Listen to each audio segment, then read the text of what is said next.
नमस्कार दोस्तों, स्वागत है आपका इवनिंग रिपोर्ट में। और आज का दिन हम लोगों की जो उम्मीद थी उससे बहुत अलग नहीं था।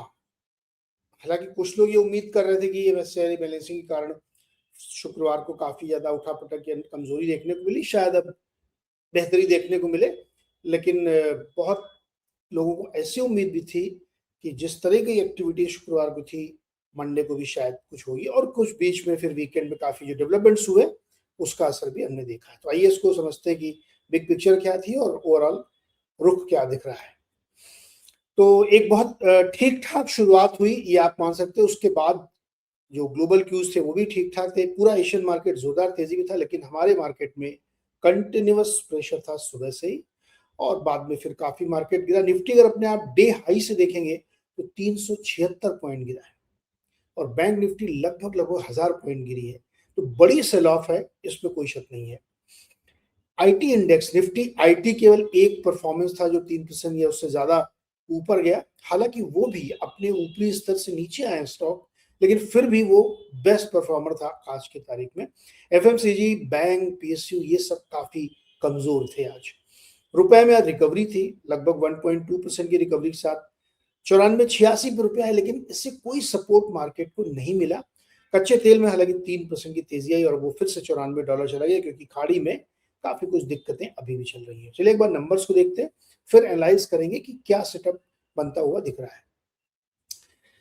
165 पॉइंट निफ्टी कमजोर होकर बंद हुआ, 23,382 पे आ गया। और अब उसके लिए 23,800 या 23,756 का जो लेवल लोग देख रहे हैं, तोड़ना बहुत मुश्किल काम है, बहुत ही मुश्किल काम है। वीकेंड में हम लोग सरवेंद के साथ जो शो कर रहे थे तो जोकिंगली हम लोग बहुत सारी बातें कहते हैं, लेकिन सीरियस नोट पे अगर आप समझें तो इट्स अ रियली टफ। मतलब मार्केट के लिए अब नीचे की रेंज खुलती ज्यादा दिख रही है, ऊपर की कम।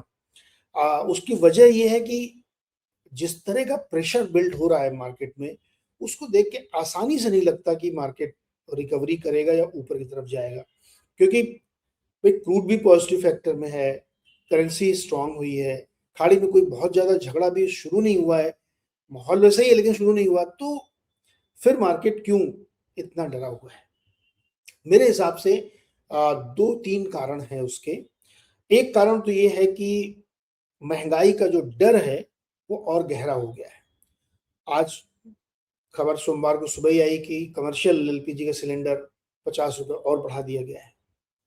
तो कमर्शियल सिलेंडर बढ़ेगा तो महंगाई आएगी ही। दूसरा, इसी हफ्ते शुक्रवार को आरबीआई की पॉलिसी है, जीडीपी के नंबर्स आएंगे। आरबीआई की पॉलिसी को लेकर के कई लोग काफी चिंता कर रहे हैं कि ना मालूम वो किस तरीके की कमेंट्री दे दें।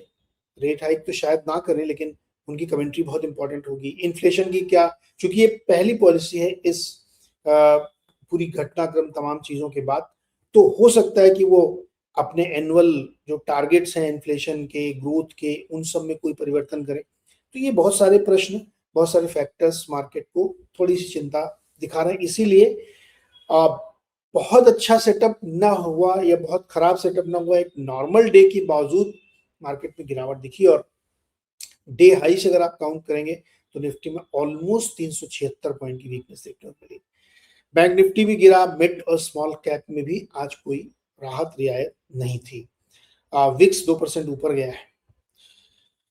ये चार्ट है एक महीने का और इंट्राडे का। आप देखिए ऑलमोस्ट डे लो के आसपास मार्केट बंद हुआ है। डे लो मतलब कहाँ डे हाई कहाँ डे लो, लगभग 400 पॉइंट का दिख रहा है आपको। और एक महीने का चार्ट मैं आपको इसलिए दिखा रहा कि लास्ट वीक हमने देखा था कि वो टॉप से जब फिसलना शुरू हुआ था, उसमें थोड़ा थोड़ा लग रहा था कि शायद उस लाइन को ब्रीच ना करे, लेकिन आज देखिए आपको एग्जैक्टली वहीं पे आ गया फिर से 23,382 पे। अब अगर 23 टूटता है तो फिर वही ना, वो जो 22,700 की बात हम लोग लगातार कर रहे थे, अब वो बहुत दूर नहीं है भाई। यहाँ से कितना 400 को 600 पॉइंट ही तो दूर बचा है। तो मार्केट में sell off across the board था। भी आप आगे इसको देखेंगे हम लोग, बैंक निफ्टी में भी सबसे ज्यादा वही था। एक्चुअली बैंकों में ज्यादा प्रेशर है आरबीआई पॉलिसी की वजह से कि रेट ऑफ इंटरेस्ट में क्या टिंकरिंग होगी, लिक्विडिटी बढ़ेगी घटेगी, बहुत सारे कॉन्टोर्स हैं जो हमें देखने हैं। तो उसकी वजह से बैंकिंग में और प्रेशर है, क्योंकि अभी सेक्टोरली देखेंगे तो उसमें आएगा। मार्केट को आज सपोर्ट कहाँ से मिल रहा था? सिर्फ और सिर्फ आईटी से, इन्फोसिस, टीसीएस, टेक महिंद्रा, ये स्टॉक इंडेक्स को संभाल रहे थे। बाकी जो हिंडाल्को, जेएसडब्ल्यू, टाटा वगैरह छोटे वेटेज के स्टॉक, इनका बहुत वेट नहीं है, तो इनके सपोर्ट से बहुत दाएं बाएं का फर्क नहीं पड़ता, थोड़ी थोड़ी देखो 4-4 पॉइंट ही बढ़ाए, लेकिन आईटी ने थोड़ा ज्यादा सपोर्ट किया। ड्रैगर कौन थे ये आप देखिए, आईसीआईसीआई बैंक 26 पॉइंट गिराया, आईटीसी ने गिराया, एलएनटी ने गिराया, महिंद्रा ने गिराया, भारती, बजाज फाइनेंस, ये सब दिग्गज मार्केट के फेवरेट स्टॉक्स हैं, इनमें गिरावट दिखी। ऑटो सेल्स के नंबर आ रहे हैं, नंबर में वो दम नहीं है। एक मारुति का नंबर कुछ लोग अच्छा कह रहे हैं, पता नहीं, हो सकता है कि वो गाड़ियां बेच लेगा, लेकिन ज्यादातर में एक कंसर्न बिल्ड ये हो रहा है कि अगर मारुति और एक तरीके से कहें हुंडई वगैरह को छोड़ दें, तो ज्यादातर कंपनियां रूरल से कहीं ना कहीं कनेक्टेड है। महिंद्रा है तो ट्रैक्टर बेचते हैं, बजाज और हीरो है तो बाइक बेचते हैं, टीवीएस बाइक बेचता है, आइशर या स्कॉट्स ट्रैक्टर। तो मॉनसून की प्रिडिक्शन, ग्रोथ का धीमापन, रूरल इनकम पे इम्पैक्ट, ये सब फैक्टर्स ऑटो शेयर्स को भी दिक्कत दे रहे हैं। चार्ट याद करिए, सरवीन जी बता रहे थे कि वो चार्ट पीक आउट हो रहा है, ऑटो में भी अब बहुत ऊपर जाने का दम नहीं है इतना, तो वो हमने आज भी देखा। अब इन्फोसिस का और आईटी का जो हम लोग जिक्र कर रहे हैं कि बहुत अच्छी रैली बनी, ये बात सच है कि आईटी में आज एक तेजी बनी, बावजूद इसके कि रुपया वीक नहीं हो रहा था, रुपया मजबूत हो रहा था। शायद डेड कैट बाउंस हो सकता है, या बहुत पिटा तो एक स्ट्रेटेजिक बाइंग लोगों ने की होगी। लेकिन आप चार्ट देखिए, ऊपर से वो भी हल्का हो रहा था, क्योंकि गैप अप बहुत अच्छा था इसलिए ऊपर ऊपर मेंटेन किया, 3.5% ऊपर बंद हुआ है, लेकिन एक्चुअली वो अपने ऊपरी लेवल से उसमें भी गिरावट आई। इसका और बेहतरीन चार्ट आप टीसीएस का देखिए, ये देखिए, टीसीएस का स्टॉक भी बढ़िया प्रदर्शन किया, लेकिन आप ये जो चार्ट का नक्शा बना है पहाड़ जैसा, ये संकेत कर रहा है 2-4 घंटे और मार्केट खुलता तो ये बिल्कुल वहीं पे आ जाता जहां से खुला। तो ये आईटी में जो थोड़ी सी ट्रेडिंग मोन्स था, वो भी बहुत सस्टेनेबल लगता नहीं है अभी, है ना। इवन आज आप देखिए तो जो इलेक्ट्रिकल गुड्स बनाने वाली एमएनसी कंपनीज हैं, वहां भी प्रेशर था आज। अरेवा टीएनडी शायद काफी नीचे गिरा, कई सारे स्टॉक्स में 4-4, 5-5% के मूव्स आए डाउन साइड में। तो ब्रॉड बेस्ड सेलिंग थी। आप अगर इसको देखेंगे, आईसीआईसीआई बैंक देखिए या जो भी एडवांस डिक्लाइन आप देखिए, 135 बनाम 365, 1600 बनाम 2700, आज का जो एडवांस डिक्लाइन के नंबर है, नंबर देख के भी आपको लग रहा होगा, लेकिन अब जब आप क्वालिटी ऑफ स्टॉक्स में देखेंगे तो वहां की भी रैली बहुत फिजल आउट थी, मतलब शैलो टाइप की थी, कुछ दम नहीं था उसमें। जो ये स्टॉक 135 आपको 500 बढ़े हुए दिख रहे हैं, इसमें भी बहुत क्वालिटी रैली नहीं थी। तो आज मार्केट वाकई बहुत वीक दिख रहा था यहाँ पे। अब आप एडवांस डिक्लाइन देखेंगे तो हीट मैप आप देखेंगे निफ्टी 500 का, तो आपको पूरी पिक्चर यहाँ पे clear. TCS, Infosys, HCL tech, Wipro, tech Mahindra, ये एक पॉकेट बीच में ग्रीन दिख रहा है, बाकी सब लाल है या पिंक या डार्क रेड, तीन ही कलर आपको दिख रहे हैं। स्टेट बैंक देखिए, आईसीआईसीआई बैंक देखिए, Bajaj finance, LIC, Axis bank, Kotak bank, everywhere there is selling. Bharti Airtel selling. भारतीय में एक बहुत सीरियस कंसर्न रेज किया जा रहा है, इंटरनली भी कंपनी वाले भी सोच रहे हैं कि आरपू नहीं बढ़ रहा है। ये बात कही भी जा रही है कि जो डेटा की कीमतें हमारे यहाँ बहुत कम है, ऐसी चर्चाएं शुरू हो रही हैं। तो भारतीय में भी दबाव बना। तो ओवरऑल आप मार्केट देखिए ना, एडवांस डिक्लाइन और ये हीट मैप देख के आपको समझ में आएगा कि मार्केट में आज ब्रॉड बेस्ड सेल ऑफ था। सेल ऑफ वर्ड सुन के आपको शायद लग रहा होगा बहुत ज्यादा है, लेकिन एक्चुअली सेल ऑफ था। सेक्टोरली आप देखेंगे तो आईटी, मीडिया और थोड़ा सा मेटल दमदार था, बाकी FMCG, PSU bank, real estate, auto, Finserv.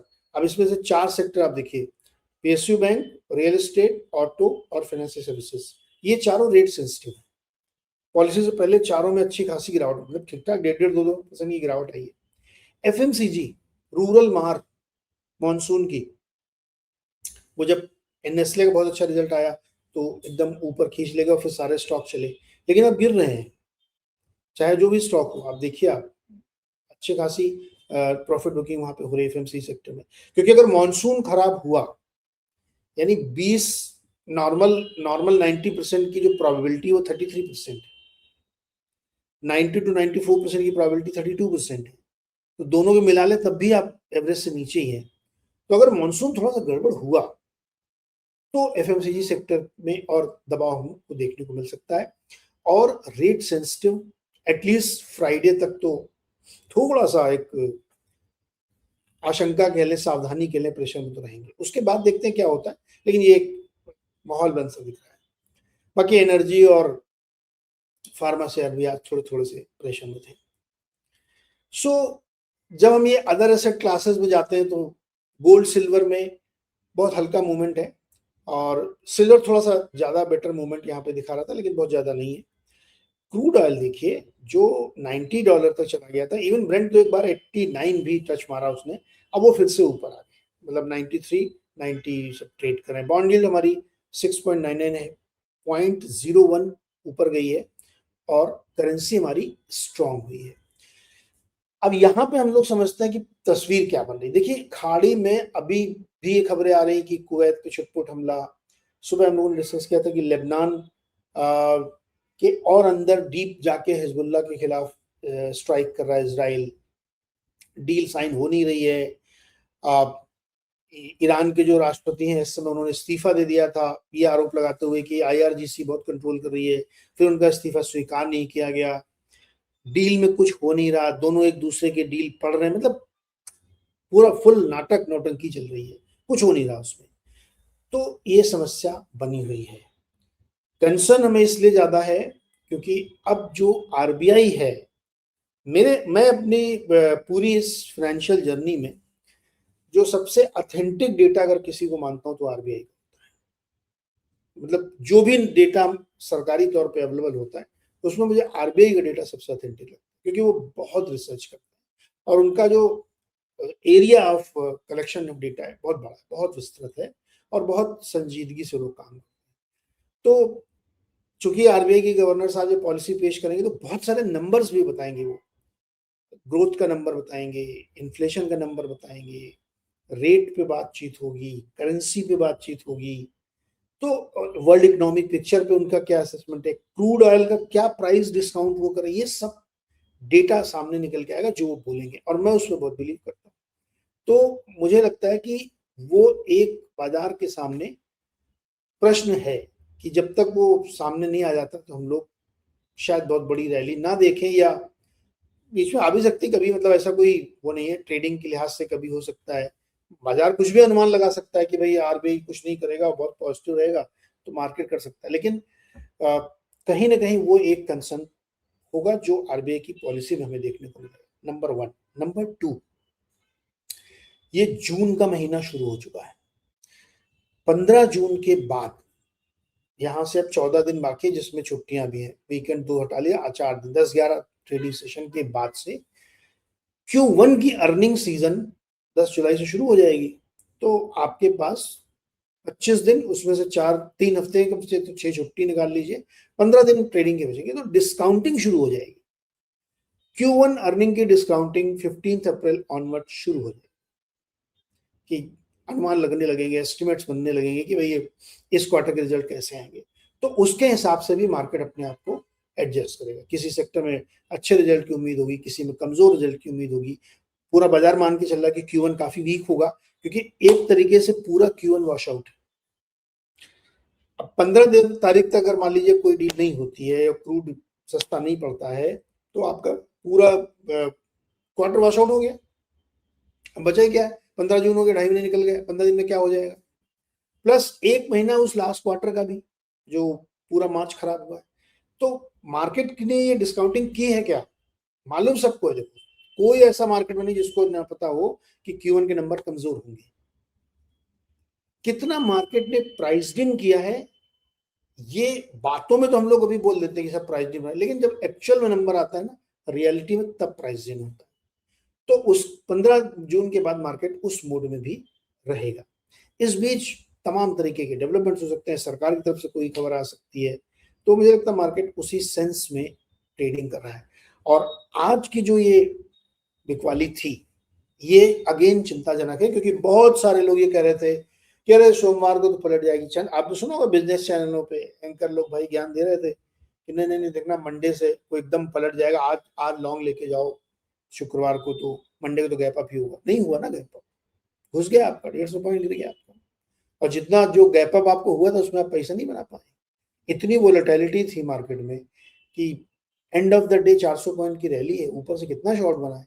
और अभी भी आप फ्यूचर का डेटा देखेंगे जो लाइव मार्केट में हम लोगों को दिख रहा था, बहुत शॉर्ट बने हुए ऊपर, अभी भी कोई रियायत राहत नहीं है। तो मतलब थोड़ा सा कंसर्न तो बना हुआ है।